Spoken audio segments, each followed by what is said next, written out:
I took a drive late one night. What happened will haunt me for the rest of my life. Oh, before I forget, man. I was wondering if you could help me with something. The cashier, an acne-riddled kid who looked to be in his late teens or early 20s, looking up from shoving the bag of potato chips, 2 sodas, and pack of Lucky Stripes into a plastic bag. For a moment, he just stood there, seemingly frozen in action. Then he finally answered, "Yeah, what's up, man?" I let out a brief anticipation sigh. I'd been half afraid that I would be told off, take a long walk off a short pier to be polite. Feeling relieved, I reached into my back pocket for what was there. You see, I seem to have,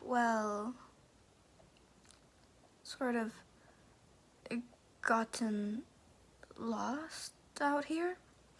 I decided to take a late night drive and ended up getting turned around on 2 of these lanes backward. I unfolded the map and set it on the counter so he and I could both see it before continuing.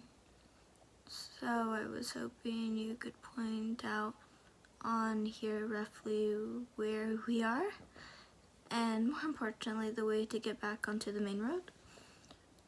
There was another stretch of silence, and the kid began to laugh softly and at first, then louder. Do you have a paper map? He managed to get out between the wheezes. Are you real?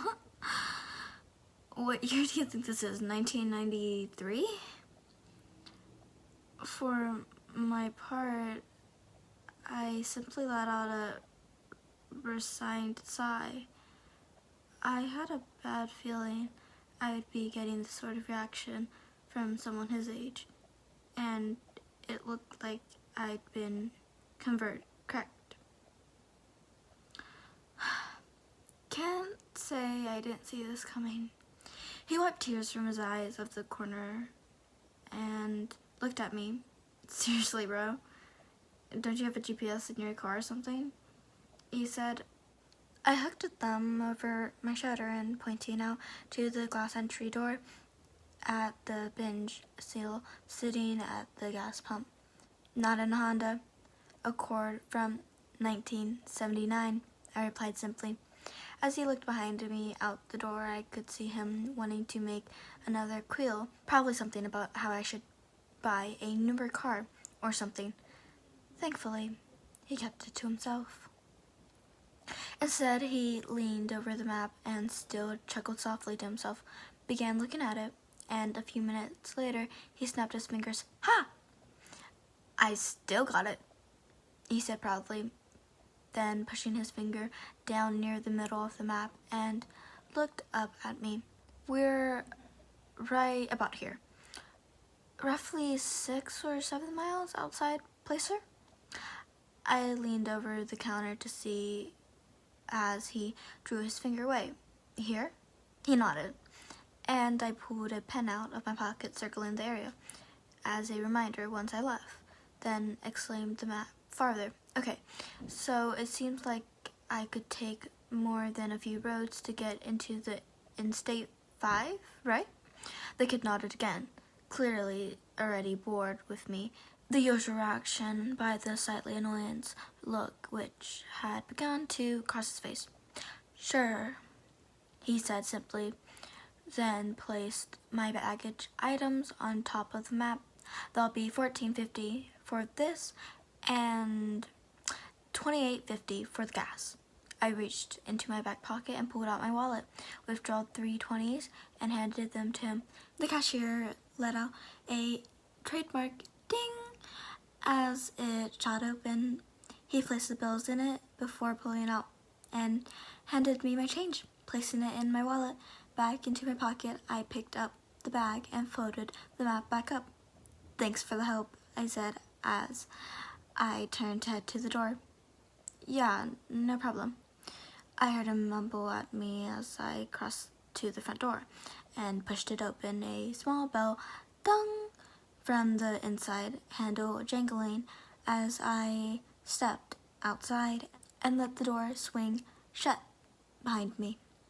The sound of the refrigerators humbling and the fluorescent lights softly buzzing was replaced by those of summertime forest at night. Crickets and castles buzzing loudly in the grass around the store, almost overwhelming the buzzing sound of the lights over the pumps. The sound of an owl hooting loudly echoed through the tree, followed by the loud call of what had to be an elk. I inhaled the clean air before heading down to the steps of my car and pulling open the driver's door, and I took one last look around before dropping into the driver's seat. "So, did you find out where we are?" asked a voice from the passenger seat. For a split second, a wave of confusion and panic swept over me, and I spun into my seat.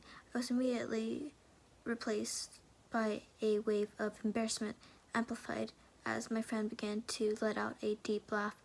"Dude, were you in there that long that you forgot I was out here waiting for you?" Not wanting to admit I had done just that, I shook my head. "Nah, bruh.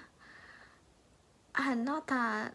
Just dealing with the kid in there was a major headache." He nodded sympathetically. Crenjan was one of our closest friends.